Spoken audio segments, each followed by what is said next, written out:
नमस्कार दोस्तों। व्यापम घोटाला जो चल रहा था मध्य प्रदेश का, उसमें फिर जो है हम लोग हाई कोर्ट गए थे। हाई कोर्ट के बाद सुप्रीम कोर्ट गए थे। सुप्रीम कोर्ट का फैसला फरवरी 2017 में आया था।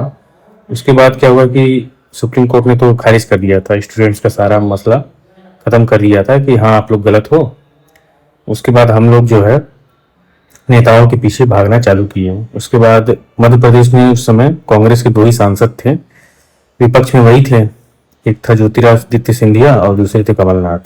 तो हम लोग दोनों के पास गए तो ज्योतिरादित्य सिंधिया तो कभी सुने ही नहीं कोई बात, न कुछ मैटर, कुछ नहीं, उनका तो कोई रिस्पॉन्स नहीं था। और और जो बीजेपी के जितने सांसद थे वो सब तो ऐसे मुंह बनाते थे, जैसे ही व्यापम का नाम आता था तो सब एकदम ऐसा मुंह बनाते थे कि जैसे लगता था कि अब इन्हीं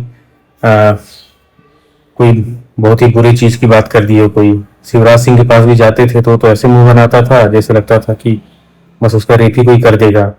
तो सब बीजेपी वाले तो कभी ठीक से बात नहीं किए।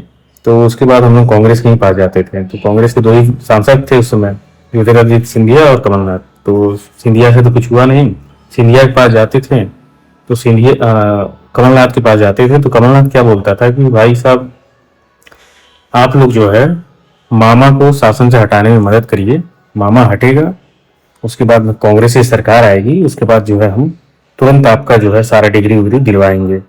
तो हम लोग को लगता था, उम्मीद थी कि चलो भाई अच्छा है, कुछ तो कोई तो हमारे फेवर में बोल रहा। उसके बाद क्या हुआ कि अब किस्मत से देखिए 2018 2018 में मध्य प्रदेश में कांग्रेस की सरकार आई और कमलनाथ ही सीएम बना।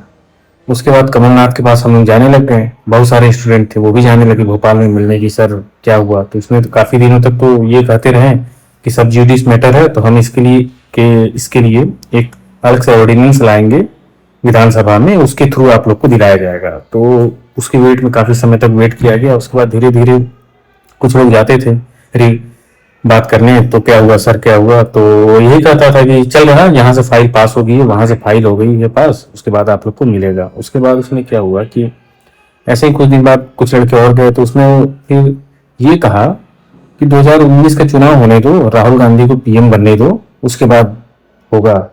बस उस दिन से सारे स्टूडेंट समझ गए कि ये तो झेला दिया हम लोग को, इसने भी जो है टाइम बर्बाद किया काफी। उसके बाद से कोई जो है कभी गया भी नहीं कमलनाथ से मिलने इस मैटर में। तो कुल मिला के ये देखा हमने, ये जो बीजेपी है कांग्रेस है, ये दोनों जो है, बीजेपी ने चलो एक चीज मैंने उनके अंदर ये पॉजिटिव देखी कि वो क्रिमिनल हो चाहे जो हो, अगर उसके साथ है तो है, साला दुनिया की कोई ताकत आ जाए। लेकिन कांग्रेस वाले क्या है, इतने ढीले ढाले हैं, इनका कोई कुछ है ही नहीं कि ये कोई अपने लोगों के लिए या अपने फेवर में कोई काम किया हो तो उसका सपोर्ट कर देंगे। ये सब एकदम ढीले ढाले हैं, बस ऐसे ही चल रहा है। तो इन दोनों पार्टियों का भी इस देश में कोई बहुत ज्यादा अब रोल रह नहीं गया है। अब हमें कोई साउथ का हीरो मिल जाए, जैसे विजय ने भी किया है वैसे ही कोई, लेकिन अपने नॉर्थ में कोई हीरो भी तो नहीं है दमदार, सब जाके बम्बई में बैठ जाते हैं या साउथ चले जाते हैं। अब साउथ का कोई ऐसा हीरो हो जो आए यूपी बिहार इन सब जगह कॉन्टेस्ट, इन लोगों से चुनाव में 2027 का चुनाव यूपी में होने वाला है, तो मैं सोचता हूँ कि साउथ का ही कोई हीरो आए यहाँ पर यहाँ पर आए और जो है कुछ ऐसा तहलका मचाए, कुछ शासन ऐसा ले आए, यहाँ परिवर्तित करे यहाँ का शासन कि मजा आ जाए। क्योंकि इन लोग के भरोसे कुछ हो नहीं गया है, क्योंकि जो मोदी ने तो सर्टिफाई कर दिया है कि भाई जो क्रिमिनल रहे चाहे जो रहे, अगर हमारे फेवर में रहेगा तो उसको सीएम बना देंगे, हम उसको सब कुछ बना देंगे, सारे पद दे देंगे। ये सब चीजें चली रही है। मोदी ने तो सर्टिफाई कर दिया कि भाई क्रिमिनल्स जो है कोई क्रिमिनल नहीं है, ये एक पॉलिटिकल एक वो है,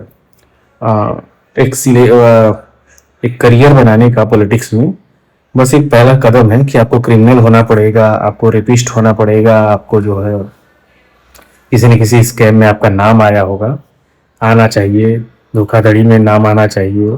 तो मोदी ने तो सर्टिफाई कर दिया सीएम बना बना के 3-4 स्टेट्स में। तो वो आप समझ लीजिए इस देश का क्या होने वाला है। बाकी बदलाव बहुत जरूरत है हमारे देश में, बहुत तगड़ा बदलाव। पढ़े लिखे लोगों को इस देश में अब बहुत मुश्किल है। धन्यवाद।